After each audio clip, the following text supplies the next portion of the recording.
நம்பிக்கை நம்பிக்கை நம்பிக்கை நம்பிக்கை இல்லாமல் நாளை இல்லை.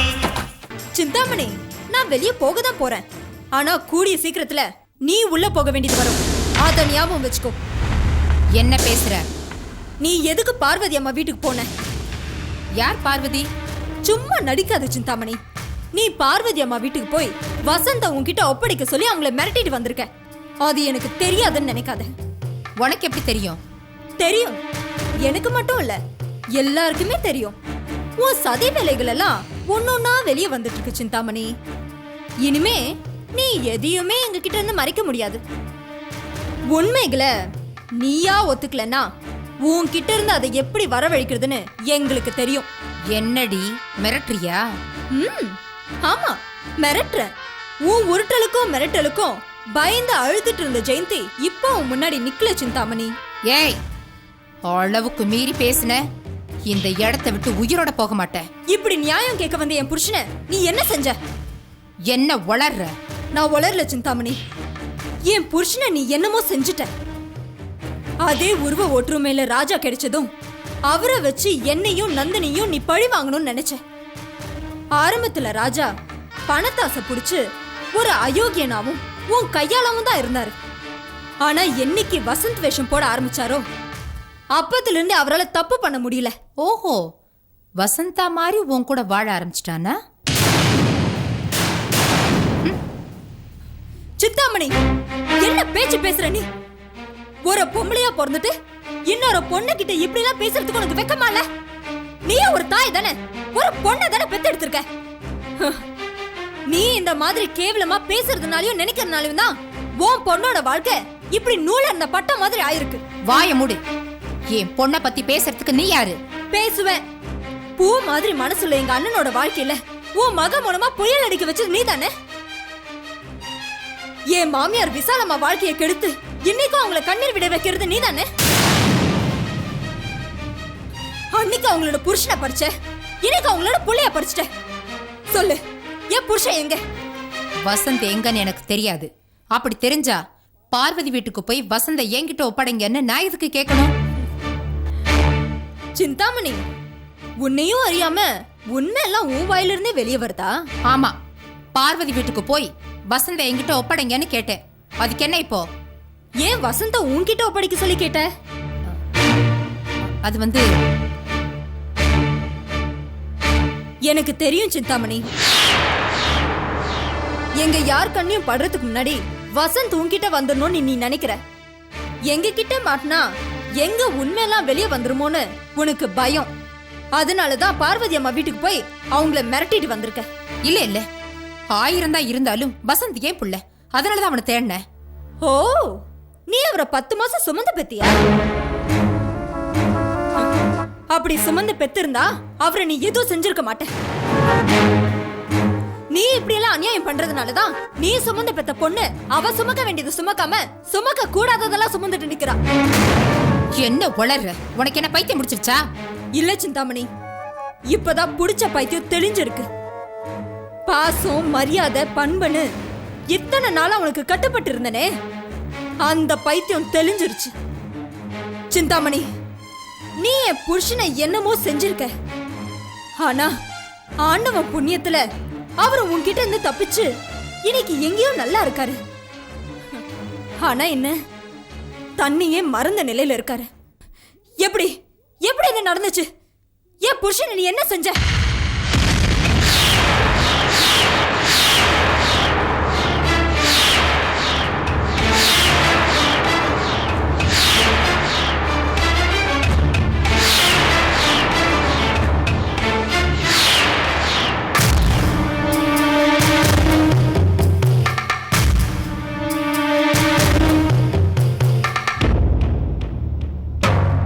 சிந்தாமணி, நான் உன்கிட்ட சண்டை போட வரல, மறுபடியும் இறங்கி வரேன்.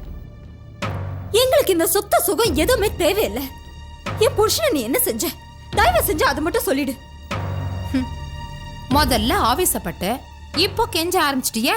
நீதான் பெரிய கண்ணகியாச்சே, நீயே உன் புருஷனை தேடி கண்டுபிடிச்சுக்கோ. போ. கண்டுபிடிப்பேன் சிந்தாமணி, நிச்சயமா கண்டுபிடிப்பேன். நான் கண்ணகி தான். ஆனா கோவலனை தொலைச்சிட்டு நின்ன அந்த கண்ணகியோட நிலைமை எனக்கு வராது. என் மேல உயிரே வச்சிட்டு இருக்கிற வசந்த நான் எப்படியாவது கண்டுபிடிச்சிடுவேன். என் பாசம் உண்மையானதுன்னா என் புருஷன் திரும்பவும் எனக்கு கிடைப்பாரு. அப்படியா? ரொம்ப சந்தோஷம். உன் பதிபக்திக்கு என்னோட வாழ்த்துக்கள். இப்ப மரியாதை வெளியில போறியா? போறேன். வெந்து போன மனசுலாம் ஒன்னா சேர்ந்திருக்கு சிந்தாமணி. கிரகங்கள் மாறியாச்சு. மேல இருக்கிற உன் சக்கரம் இனிமே கீழே தான் வரும். உன் அழிவுக்காக என்னுடைய ஆழ்ந்த அனுதாபங்கள். நான் வரேன். ஜெயந்தி, இதையும் கேட்டுட்டு போ. பணமும் ஆழ்பணமும் புத்திசாலித்தனமும் இருக்கிற இந்த சிந்தாமணி கிட்ட எந்த கிரகமும் எதுவும் பண்ணாது. அதெல்லாம் கூட இந்த சிந்தாமணி முன்னாடி கை கட்டி சேவகம் செய்யும். புரியுதா? போ. அரக்கனோட அழிவுக்கு கூட அகம்பாவம் தான் ஆரம்பம்னு சொல்லுவாங்க. உனக்கு அது உச்சக்கட்டத்துக்கு வந்துருச்சு சிந்தாமணி. உனக்காக நான் பரிதாபப்படுறேன். நான் கிளம்புறேன்.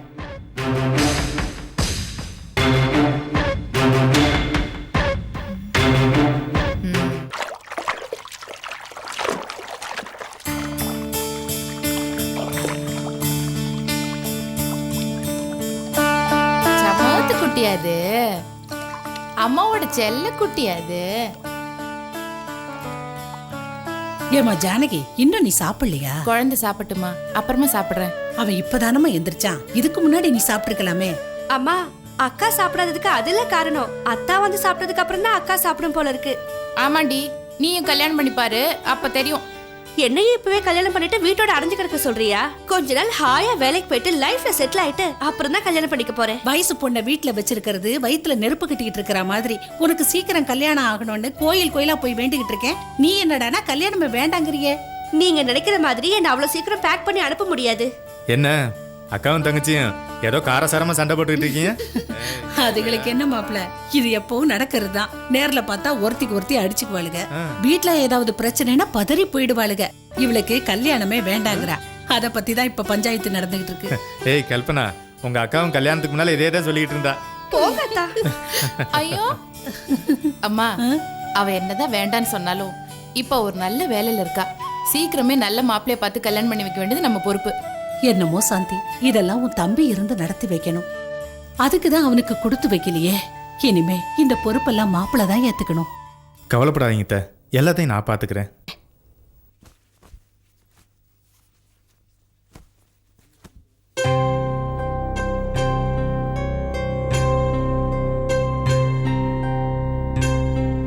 ஜெயந்தி, வானா. என்ன, என்னையும் என் குழந்தையும் மறந்துட்டியா? இந்த பக்கமே வரது இல்லையே. இல்லைம்மா, தினமும் உங்களெல்லாம் பார்க்கணுன்னு தான் ஆசை. ஆனால் நான் இங்கே வந்து உங்களுக்கு எந்த தொந்தரவும் வந்துடக்கூடாதுல்ல, அதுக்காக தாம்மா. இப்போ எங்கண்ணா இருக்க? ஒழுங்கா சாப்பிடுறியா இல்லையா? நம்ம ஜெயராஜ் வேலை செய்கிற மெக்கானிக் ஷெட்டில் நைட்டெல்லாம் காரை சர்வீஸ் பண்ணி கொடுத்துட்டு பகல்லாம் வீட்டிலே தங்கிக்கிறேம்மா. அண்ணியும் உன்னை புரிஞ்சுக்கல. கூடிய சீக்கிரம் அவங்க உன்னை புரிஞ்சுக்குவாங்க. அது இனிமேல் நடக்காதுமா. ஏன்னா அப்படி சொல்ற? சண்டே வராத புருஷன் பொண்டாட்டி யாராவது இருக்காங்களா? சண்டை வந்தால் பரவாயில்ல, சந்தேகம்னு ஒன்று வந்துட்டா அதுக்கப்புறமா ஒன்றும் பண்ண முடியாதுமா. அண்ணி நல்லா படிச்சவங்க தானே, அவங்களும் இப்படிலாம் நடந்துக்கிறாங்க. படித்தவங்க தான் ஜெயந்தி. இப்போல்லாம் டைவர்ஸ் கேட்டு கோர்ட் வாசலில் நிற்கிறாங்க. ஆனால் படிக்காதவங்களுக்கும் வசதி இல்லாதவங்களுக்கும் இது வரைக்கும் டைவர்ஸ்னால் அவங்களுக்கு என்னென்னு தெரியாது. எப்படி இருந்தாலும் பரவாயில்ல, நம்ம கடைசி வரைக்கும் எப்பவும் ஒன்றா சேர்ந்து வாழணும்னு அவங்க ஒன்றா வாழறாங்க.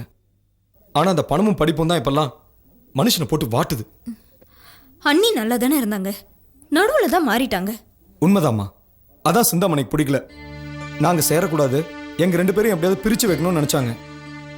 அவங்க நினச்சதில் ஓரளவு சாதிச்சிட்டாங்கம்மா. இனி நாங்கள் 2 பேர் சேரவே முடியாதும்மா.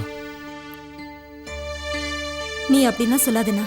கடவுள் நிச்சயமா உங்க 2 பேரையும் சேர்த்து வைப்பாரு. இல்லை ஜெயந்தி, அந்த சிந்தாமணி பெங்களூர்ல அருணா கூட படிச்ச விஜய அவளுக்கு கல்யாணம் பண்ணி வைக்கணும்னு ஏற்பாடு பண்ணிட்டு இருக்காங்க. என்ன நான் சொல்றேன்? அண்ணி இதுக்கு ஒத்துக்கிட்டாங்களா? அவ அதுக்கு ஒத்துக்கிட்டாளான்னு எனக்கு தெரியாதுமா. ஆனா இதுக்கான ஏற்பாடுகளை அந்த சிந்தாமணி செஞ்சுக்கிட்டு இருக்காங்க. அண்ணிய பத்தி எனக்கு நல்லா தெரியும்னா அவங்க நிச்சயமா இதுக்கு ஒத்துக்கிட்டு இருந்திருக்க மாட்டாங்க. அவளும் சின்ன பொண்ணு தானம்மா. அவகிட்ட என்னை பற்றி தப்பு தப்பாக சொன்னா அவ மனசும் கொஞ்சம் கொஞ்சமாக மாறதானே செய்யும். அன்னிக்கிட்ட நான் பேசுறேன்னா அவள் பெங்களூர் போயிருக்காம்மா. இனிமே அவகிட்ட பேசி ஒன்றும் ஆக போகிறதில்ல. விடுமா, என்ன ஆகுதோ ஆகட்டும். வசந்த் எங்கே இருக்காருன்னு எதாவது தெரிஞ்சுதாம்மா? அவர் எங்கேயோ பத்திரமா இருக்காருண்ணா. அது என் மனசுக்கு தெரியுது. 3 நாளைக்கு முன்னாடி கூட நானும் நந்தினியும் பக்கத்தில் இருக்கிற கிராமத்துக்கு போய் பார்த்தோம். அங்க ராஜா மாதிரி ஒருத்தர் வந்திருந்தாருன்னு சொன்னாங்க. ஆனா அவருக்கு தன்னை யாருன்னே தெரியலையா.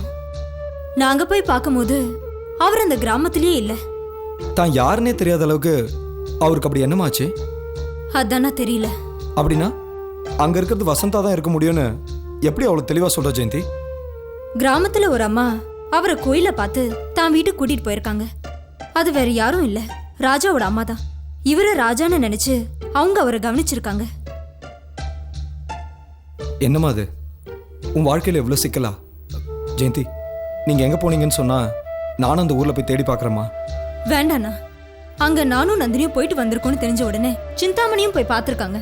அது மட்டும் இல்ல, அவர் கிடைச்சா உடனே தாங்கிட்ட ஒப்படைக்கணும்னு அந்த வீட்டுல இருக்கிறவங்களெல்லாம் மிரட்டிட்டு வந்திருக்காங்க.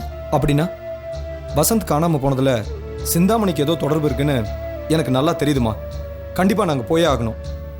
இல்லண்ணா, இப்போ நீ அங்க போறது நல்லதில்ல. சிந்தாமணியை போலீஸ்க்கு ஃபோன் பண்ணி உன்னை காட்டி கொடுத்தாலும் கொடுத்துருவாங்க. என் புருஷன் திரும்பி வந்ததும் ராஜா போலீஸ்ல போய் சரண்டராய் உன்னை இந்த கேஸ்ல இருந்து ரிலீஸ் பண்ணிடுவாருண்ணா. அது வரைக்கும் நீ கொஞ்சம் பொறுமையா இரு. சரிண்ணா, நீ சாப்பிடு வா. வா.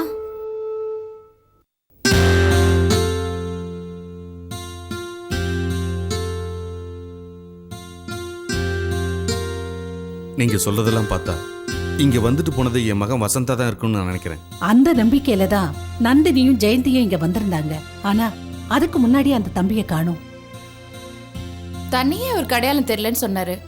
நீங்க சொல்ற வசந்துக்கு அப்படி ஏதாவது பிரச்சனை இருந்துச்சுங்களா? என் புள்ள தெளிவாதாம இருந்தான். கடைசியா என்னை சந்திச்சு பேசும்போது கூட நல்லதாமா பேசிட்டு போனான். நீங்க சொல்றத பார்த்தா உங்களை சந்திச்சுட்டு போனதுக்கு அப்புறம் தான் அவருக்கு ஏதோ நடந்திருக்கணும். ஒண்ணு அது விபத்தா இருக்கலாம், இல்ல அவர் யாராலையும் தாக்கப்பட்டிருக்கலாம். இருக்கலாமா? அதனாலதான் என் மனைவியை கூட நான் கூட்டிட்டு வரல. அவளால இதெல்லாம் தாங்கிக்க முடியாதுமா. பெத்தவங்களால இதெல்லாம் தாங்கிக்க முடியுமா? சரிம்மா, நான் கிளம்புறேன். என் மகனை இந்த ஊர்ல மட்டும் இல்ல, பக்கத்து ஊர்லயும் தேடி பார்த்துட்டேன். அவன் கிடைக்கல. திரும்ப அவன் இங்க வந்தா எனக்கு சொல்லி அனுப்புங்க. கண்டிப்பா வரம்மா.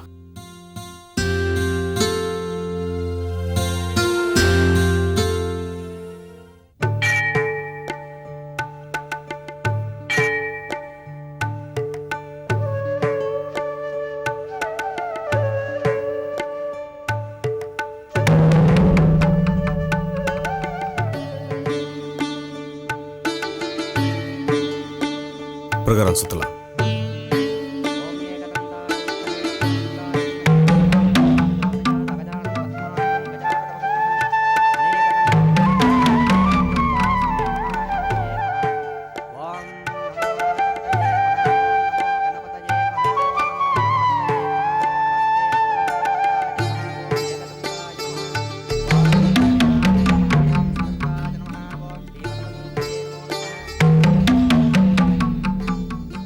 ஜெயந்தி, நான் நேற்று கிராமத்துக்கு போய் பார்வதி அம்மா கிட்ட பேசிட்டு வந்தேன்.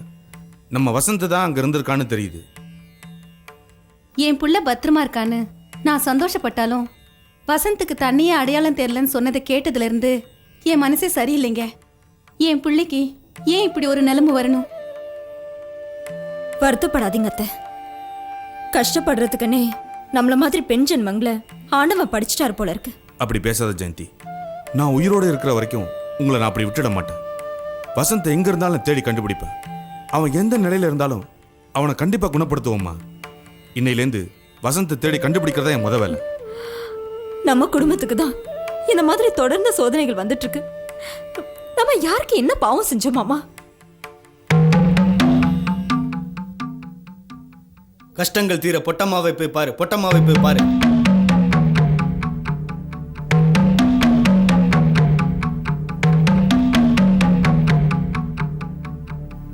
வணக்கம் சாமி. என்ன அப்படி பார்க்குறீங்க? அவர் சொல்கிறது உங்களுக்கு புரியலையா? பொட்டுக்கார அம்மாவை போய் பார்க்க சொல்கிறாரு.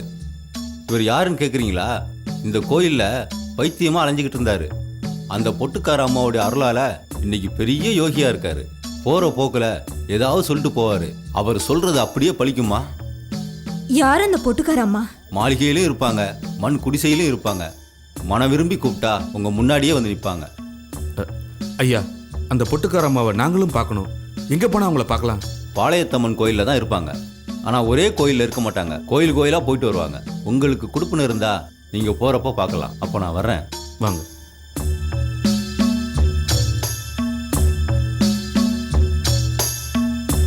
விசால், அந்த யோகி சொன்ன மாதிரியே சீக்கிரமா அந்த அம்மாவை போய் பார்ப்போம். வாமா போலாம். ஜெயந்தி வாமா.